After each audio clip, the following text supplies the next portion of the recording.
Congressional Capitals, Part 6, the U.S. Continental Congress Flight to Yorktown. On September the 26th, 1777, British troops captured Philadelphia, forcing the Continental Congress to scatter west. After a one-day session in Lancaster, Congress crossed the Susquehanna and reconvened on September 30th in the small town of York, then known as Yorktown. Here, in the brick courthouse, only 45 feet square, the fate of the Revolution was debated for the next 9 months. Built in 1756 by William Willis, the Georgian-style Yorktown Courthouse stood in the middle of Center Square, at the crossing of Market and George Streets. Measuring 45 by 45 feet, it was the heart of civic life in York. For nearly a century, it remained a prominent landmark until it was torn down in 1841.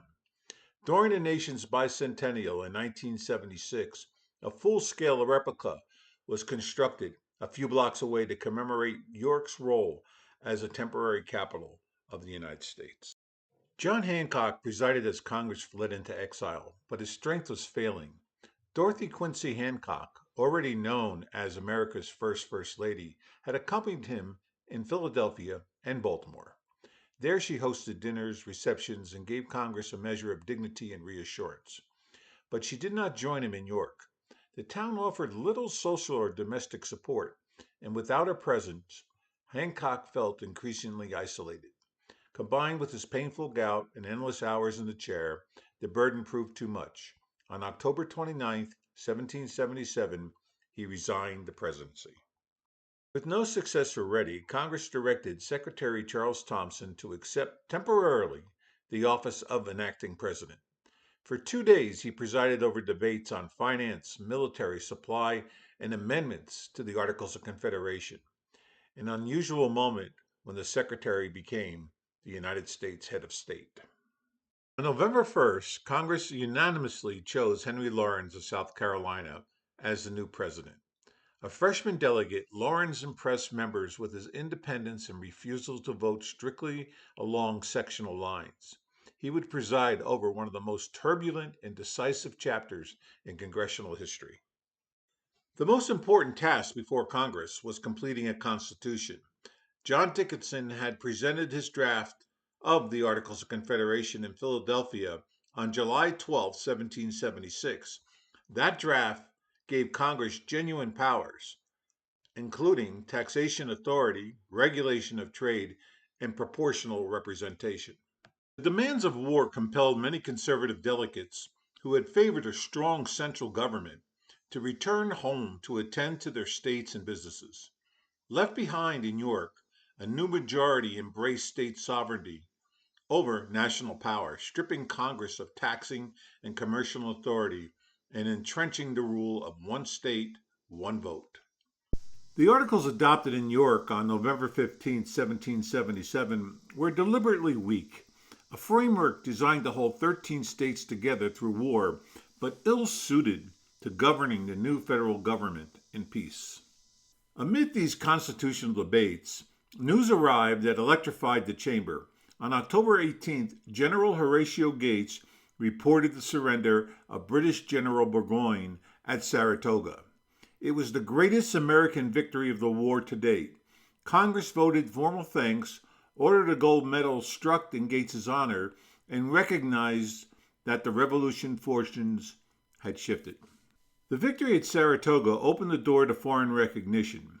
In February 1778, American commissioners in Paris signed treaties of alliance and commerce with France. On May 5th, Congress in York ratified those treaties, officially binding the United States to France against Great Britain.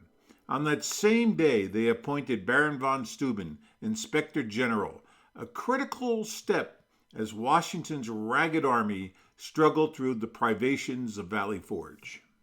Politics in Yorktown were not without intrigue. That winter, a small faction tried to sideline Commander-in-Chief George Washington in favor of General Horatio Gates.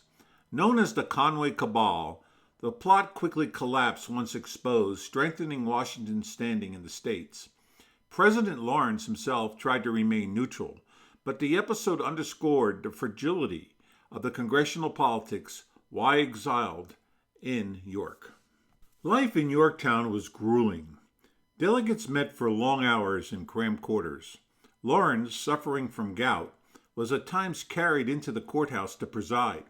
Hancock, before resigning, had written that he could not endure 8-hour days in the chair followed by the work of his office at night. John Adams confessed to Abigail that if the exile continued, he would scarcely know his children. The personal strain was constant. From the meeting rooms of Philadelphia's Carpenter's Hall in 1774 to New York's Federal Hall in 1790, 11 historic buildings served as seats of America's Continental, Confederation, and bicameral Congresses.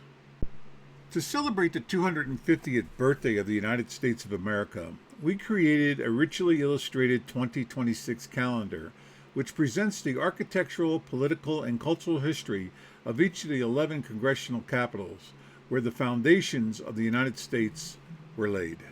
Each month, the calendar features a full-color depiction of one of the congressional capitals, an architectural and historic profile of the building, the political context and key legislation enacted within its walls, daily notations of the pivotal U.S. founding events tied to their actual anniversaries.